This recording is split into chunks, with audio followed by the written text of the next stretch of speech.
দীর্ঘ সময় পর যুক্তরাষ্ট্রের বাজারে পোশাক রপ্তানিতে ঘুরে দাঁড়িয়েছে বাংলাদেশ।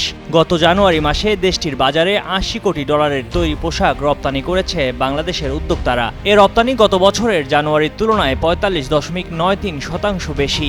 এই প্রবৃদ্ধির হার চীন, ভিয়েতনাম, ইন্দোনেশিয়া, ভারত সহ শীর্ষ পোশাক রপ্তানিকারক দেশের মধ্যে সর্বোচ্চ। একক বাজার হিসেবে বাংলাদেশের তৈরি পোশাকের সবচেয়ে বড় রপ্তানি গন্তব্য যুক্তরাষ্ট্র। অর্থমূল্য বিবেচনায় চলতি বছর জানুয়ারি মাসে দেশটির পোশাক রপ্তানিতে সবচেয়ে বেশি প্রবৃদ্ধি হয়েছে বাংলাদেশের। ২০২৪ সালের জানুয়ারি মাসের তুলনায় বাংলাদেশ থেকে পোশাক আমদানি বেড়েছে ৪৫.৯৩%। যুক্তরাষ্ট্রের বাণিজ্য বিভাগের অফিস অব টেক্সটাইলস অ্যান্ড অ্যাপিয়ারেলস অটেক্সার পরিসংখ্যানে এ তথ্য উঠে এসেছে।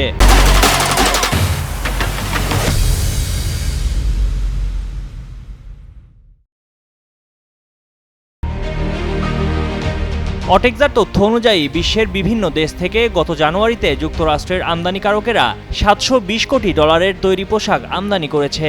গত বছরের জানুয়ারিতে তারা আমদানি করেছিল ৬০৩ কোটি ডলারের পোশাক। তার মানে চলতি বছরের জানুয়ারিতে যুক্তরাষ্ট্রের তৈরি পোশাক আমদানি বেড়েছে ১৯.৫%।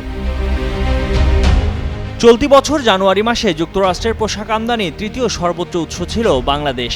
ওই মাসে বাংলাদেশ থেকে পোশাক আমদানি হয়েছে ৭৯,৯৬,৫০,০০০ ডলারের, যা ২০২৪ সালের জানুয়ারি মাসের তুলনায় ৪৫.৯৩% বেশি।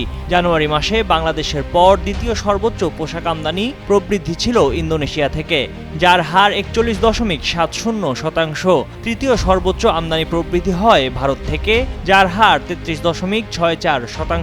এরপর কম্বোডিয়া থেকে ২৯.৯৫%, ভিয়েতনাম থেকে ১৯.৯০%, পাকিস্তান থেকে ১৭.৫০%, চীন থেকে ১৩.৭২%।